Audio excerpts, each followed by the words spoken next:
and then of course we'll get to cross to national scenes and then cover up our the international scenes in there. And locally, by the way, there are a lot of stories running around within Uganda, starting with of course Arua.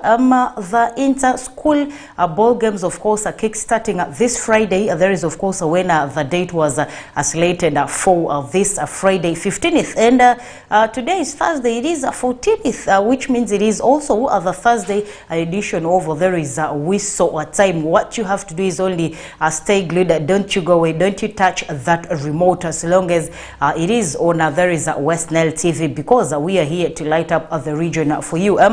Locally, in some of the headlines that, of course, I will be putting through include that the fourth league division games are almost coming to an end. That is within, of course, within Arua City. Earlier on, we had discussed in one of course, our consequent shows that the fourth league division games in some of course, some of the regions have of course come to an end, especially Arua district that of course gathers. There is the Vura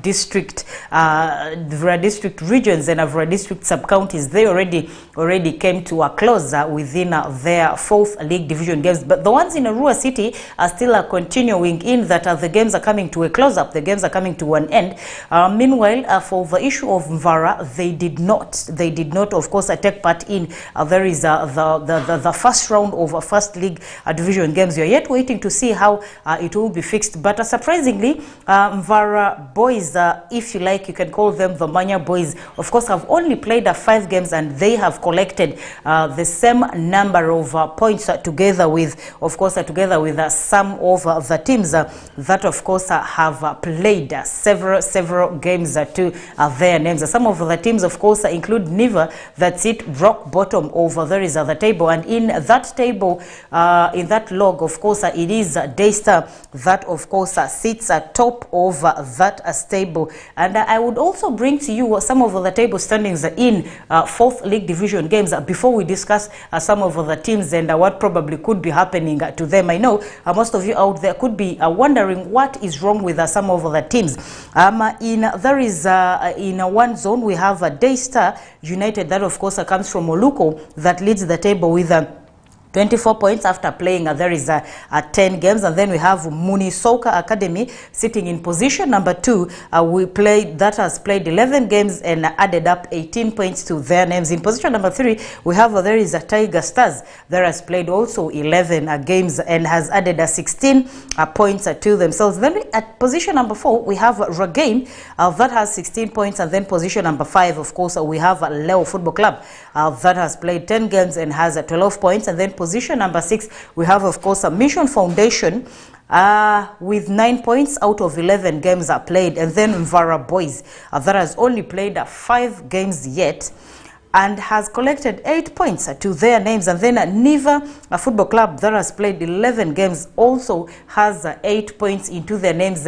In total, the 8 points Niva has is in regard with, of course, the 8 points that Mvara Boys also has. But Niva has subsequently played, there is 11 games, and Mvara surprisingly has only played 5 games. What if Mvara had equally played the 8 games, had equally played 11 games or 12 games like the rest of the teams? What number of points could they add to themselves? How many points could they have gathered to themselves? They remember Mvara Boys had license issues in first round as the fourth league division games kick-started, and they were put to a pause because they had a few players that, of course, were licensed, and they couldn't honor in fixtures in first round, so they asked for first round off, and then they came back in second round. That's why you are seeing that the number of games they have played differs completely from the number of games other teams have played. But then, surprisingly, the number of points that they have actually gathered to themselves is equal to the number of points that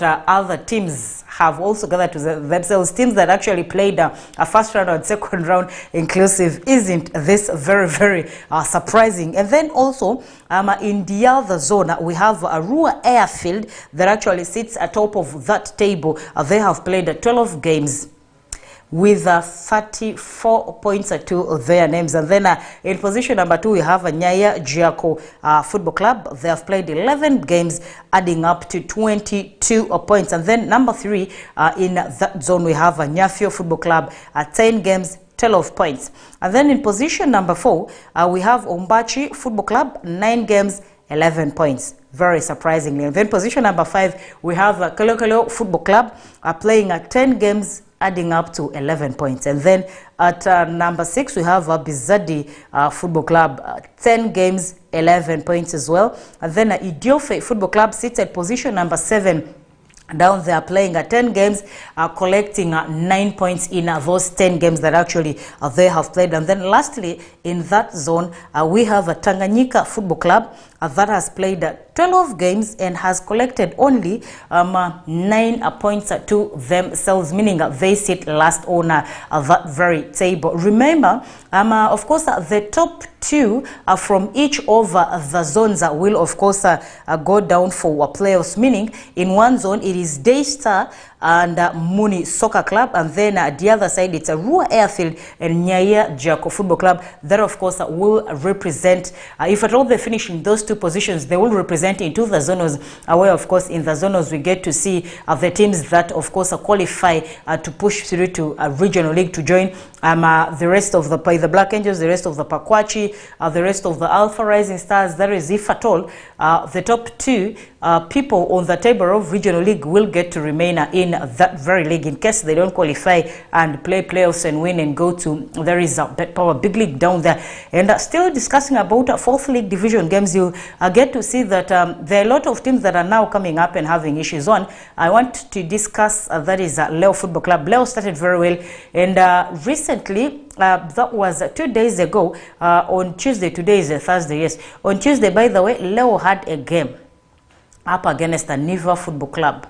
And surprisingly, the last game Leo played was up against the Daystar. It was a return leg. The first leg, of course, they played the first leg at there is a Salim Saleh, where Daystar, of course, visited. And this game ended on 3-0 in favor of there is a Leo Football Club, where they get to beat Daystar. But this time around, as the second round kick-started, Daystar was home. Their playground is in Oluko.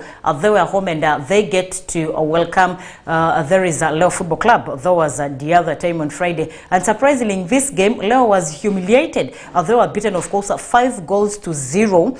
And in return, I think this was a very big revenge. This was a very, very huge revenge onto there is the side of Daystar, because in the first round, they were badly beaten by there is Leo Football Club 3, but then they get to retaliate 5-0. And then surprisingly, stories coming in from insiders of Leo Football Club indicate that before even they had the fixture with before they had the fixture with Niva, I tried talking to a few of them who told me that they don't see themselves completing in there is the 4th League Division games. Very sad indeed.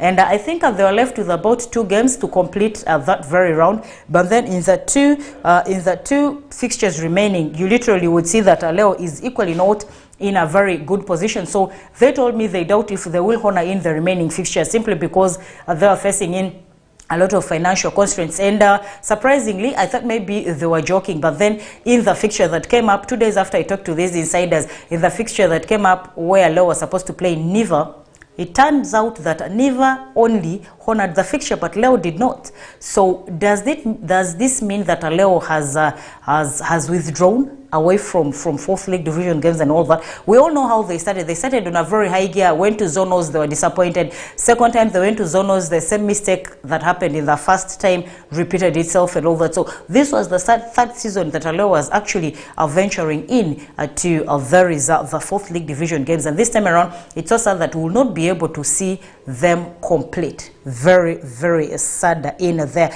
And leaving that aside, I will also want to discuss there is the inter-school ball games that are kickstarting on a Friday that actually I put in a hint as I was introducing some of there is the topics to be discussed. There is the inter-school ball games. Of course, we have schools and the groups already read out, but we will do a repeat of the groups as the head Arua City Head Teachers Association has they sat in for a meeting, by the way, and they earmarked a few playgrounds to host in the forthcoming post-primary ball games, inter-secondary school ball games that will kickstart, of course, this very Friday, 15th. They will kickstart tomorrow, and some of the playgrounds that have been earmarked to host the fixtures, the dangerous fixtures in between these schools include St. Peter's Sid Aliba SS Playgrounds, and then we'll have also St. Joseph's College Ombachi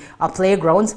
A lot of people, by the way, are very worried about the playground that St. Joseph's College Ombachi has. Everyone is looking up to, of course, the playground there is in front of the gate of the school, but then there is a playground that is behind the premises of the school, and this playground is also good. It has grass that is planted and all that, because I was reading in a few comments on one social media handle where this information was placed, and a lot of people were complaining about this playground that is very bare because it's dry season and all that, meaning if one sadly falls down then is able to pick up an injury, trust me, the injury wouldn't be a light one. But I think the playground that they hinted out and cleared to host some of these games is the playground at St. Joseph's College Ombachi, the one that is behind the building of the school.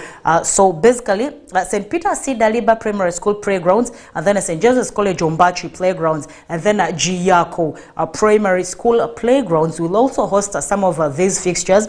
And then St. Mary's Idiofe Girls playgrounds will also be one of the luckiest playgrounds within Arua City that will also host some of these games. And then St. Peter and Paul Seminary Pokea playgrounds will also be one of the playgrounds that will host this. We've seen St. Peter's and Paul playgrounds are hosting in a lot of these games. Even last season they did host, even the other season they did host some of these games. Seemingly, some of the playgrounds are just yet coming in through to, of course, host some of these games. But for St. Peter and Paul Seminary Pokea playgrounds, you've seen them host these games. And then also Ilifura Stadium on Duparaka has equally hosted some of these games recently. They hosted last season, even the other season they get to host. And then the question we are asking you is that how convenient do you think the playgrounds are to host these games? Are some of the playgrounds are very ready to host some of these games? Are some of the schools are ready, of course, to give out their playgrounds to host some of these games? And of course, before we move away from that, just because the games are starting tomorrow, I would like to remind us that some of the schools that have been grouped in Group A, we have Arua SS, we have Manibe Public, St. Peter's Aliba, Standard College, Soma SS, and Destiny SS, that is football boys. And then Group B, we have Vara SS, Arua Town SS, Latibo Foundation, Arua Academy, Michu SS, and Pokea Seminary. And then Group C, we have Cornerstone Secondary School, Arua Public Secondary School, St. Joseph's College Ombachi, All Saints Ochiba, Adumi SS, and then Late Kama 1. And then in Group D, we'll have Group D, of course, has a Paul Memorial, Excel Global, Najah Muslim, and of course the rest of the schools, of course, that will come through. The games kickstart tomorrow, and those of us that are within Arua City, I would like to urge us to go and watch the thrilling football that these students, these children of ours, are their children, of course, secondary going age school boys and girls will, of course, have to showcase in a brilliant football tomorrow in, of course, the various playgrounds that I have been able to mention in down there. Please come through to, of course, watch some of these games. And then also leaving that story there, crossing over to there is Big League. In Big League, there are a couple of games, of course, that are coming up, but one of the biggest game that is coming up this very weekend will be there is a team on Duparaka hosting in Blacks Power. How prepared is Onduparaka will be something we'll be discussing either tomorrow, Friday, or on Saturday. In there is the consequent shows that, of course, will run through in those shows down there. And then also, Onduparaka, as they prepare in for this very game, as they prepare in to host, there is a Blacks Power on Sunday. Remember, Blacks Power is a side that actually plays in Black Spur is a side that plays in Lira. So as Ondupara Cup prepares to host the Black Spur in this return leg, recently they traveled to Nachisunga grounds to play Chiinda boys, where to play Chetume. They played Chiinda at home. They traveled to play Chetume, where they beat them 3-0. Is it a hint that Ondupara is back? Is it a gear that they are putting it to see that they get back to UPL? Remember last season they played in UPL and they were relegated down there. So they are in high moods to see to it that of course they get back to there is UPL. We don't know. We'll of course do all this on Monday as we give you a roundup of the sports activities and sports actions that actually went down over the weekend. That story aside, I want us to of course move to there is a FUFA drum provincial drum games that of course are returning. And remember, these FUFA drum games are into there is the finals down there, and in the finals the journey started from way back, where we had all the provinces representing. We had Karamoja province, we had the Bugisu province, we had Lango province, we had the Choli province, we had Buganda province, we had a lot, Ankole, we had Busoga, and a lot of provinces that of course are represented in them there. And then along the way, other provinces kept dropping off and off in the various of course competitions that took part. And then surprisingly, the defending champions for last season have not been able to of course make it through to the finals this season. Is FUFA drum. There is West Nile province. Remember, they of course crowned the champions from last year's drum games. They ran on an unbeaten run, and this time around when they returned, they had a lot of struggles, by the way, in seeing that they pushed through to the finals. But then surprisingly, Lango province came through down to West Nile and beat them in the return leg. Of course, the first leg was played in Akibwa, where West Nile was beaten 2-0, and then when Lango province visited West Nile in the return leg, West Nile was beaten 2-1 there, which of course ejected in West Nile province down. And then in the finals, we are going to be seeing Lango province up against there is Busoga province. But then there is a lot of noise. There is a lot of noise that actually is coming through from there is the Lango province people, and of course FUFA. In one of the surprising stories that have been able to come up, Lango province has appealed to there is the football governing body, FUFA, to have the FUFA drum postponed from there is 23rd of March to a later date. Because remember, initially the date for these drum games had not yet of course been aired out, but then recently the date was being confirmed, and it was stated that these games will be played on 23rd of this March, of course, at there is these games that were supposed to be played at MTN Omondi. And FUFA comes in and says that Omondi is only able to host, there is is only able to host about 6,000 fans because of the capacity of the stadium. And Lango people have come through and complained, saying that this capacity will not be able to hold all of them that are willing to travel. And then another complaint that came through from the Lango people is that the gate fee that FUFA has put in for these games is 20,000. So a peasant that travels from Lango to Kampala at 40,000 to watch these games will equally also have to pay another 20,000 at the gate to access this. What if the person that travels reaches late and finds that the stadium already has been filled to capacity? This person, of course, will not be allowed to enter in. And then this person will be, of course, angered. This person will be annoyed. And definitely, anger causes what? Chaos.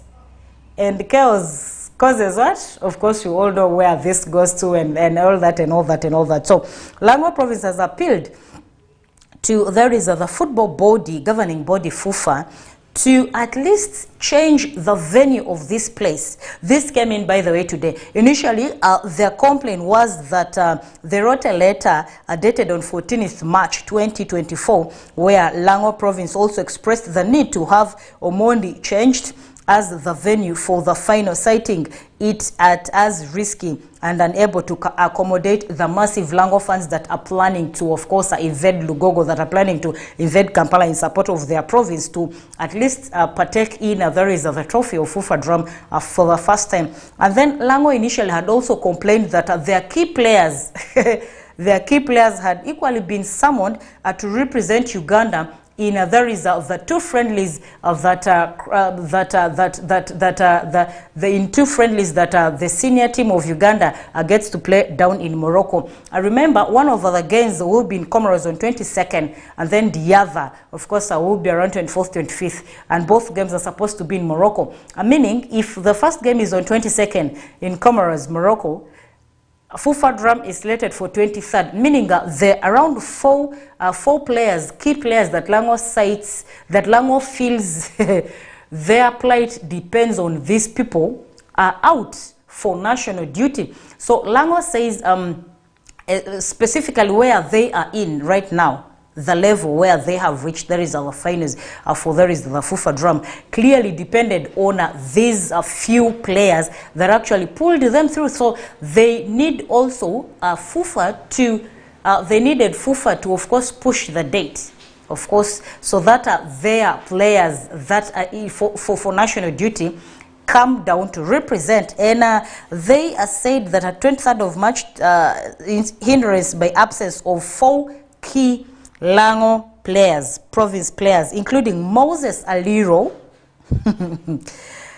Timothy Awanyi, Rogers Mato, and Dennis Omedi, that of course have been summoned in to play, that have been summoned in to play. There is, of course, the 2 friendlies that Uganda is indulging in. So basically, Lango people are very, very bitter for the fact that Lango people are very, very bitter for the fact that their key players are not there. So they want they want their they want that to be pushed ahead. And before we push into internationals, of course, they are some games within UPL today, and some games went down yesterday, but I will be able to give you some of the fixtures that will go down today. Today, I will have Chitara playing, there is a URA. We'll also have Ginger playing Bright Stars, and then Bull will play Villa tomorrow down there in some of course, the dangerous clashes that will come in. There is in UPL. And yesterday, by the way, there were games that went through. Maroons played and they were beaten in there. And then there are equally also other games that came through. And crossing to internationals, of course, the UEFA champions, we saw where Arsenal pushed through in penalties to beat in, there is in penalties, of course, to beat FC Porto to cross in, to cross to, there is joining the rest of the people that actually had of course pushed through. And this time around, there are a lot of games that were supposed to be this Saturday. By the way, if you didn't know, Arsenal was supposed to play Chelsea, but it has been postponed. And then Burnley will play Brentford, and then Crystal Palace, Newcastle, postponed, and then Luton will play Nottingham Forest, and then Manchester United, that was supposed to play Sheffield United, has been postponed. Wolves were supposed to play Bournemouth, postponed. Fulham, of course, will take on, there is Tottenham. And then on Sunday, there were supposed to be also games, around 3 games to take place on Sunday, but then 2 of the matches that were supposed to be on Sunday have equally been postponed. One of the games is Everton up against Liverpool, postponed, and then Brighton up against Manchester City are postponed. And then on Sunday, we'll only have one game on the scorecard of English Premier League. That will be West Ham playing, there is, of course, Aston Villa down there. And then in Champions League draws, of course, the draws, of course, have reached quarterfinals, and that's why I was saying we saw Arsenal stealthily. I would say Arsenal stealthily, of course, went in to, of course, cross past they crossed past Porto in penalties to see to it that actually they cross over to the next they cross over to the next stages, but then initially in there is the first in the first leg, we literally saw Arsenal being beaten by Porto 1-0, and then when they returned down here, of course, it was a 1-1 draw for there is Arsenal, and then we saw these games going into there is penalties down there, where we saw Arsenal, of course, pushed through to there is Arsenal pushed through to there is the quarter-finals of the UEFA Champions. That will, of course, bring to you a full analysis and updates over the teams that have been able to push through to there is the quarterfinals, of course, Arsenal inclusive in down there. And then one thing in there is Manchester United, talking about Jadon Sancho, that actually left, has an award, by the way, to himself, and I will equally discuss a lot more of the words tomorrow when we have a full house. Meaning, Jadon Sancho, we all know when he was at Manchester United how he suffered, how everyone thought he was the problem. He had a lot of issues here and there, and then they completely didn't try him with the very Erik ten Hag, who equally came up and of course he came up and suspended him. Jadon Sancho had his own dressing rooms. He did trainings on his own. He basically did not feature in, of course, he basically did not feature in some of the games. So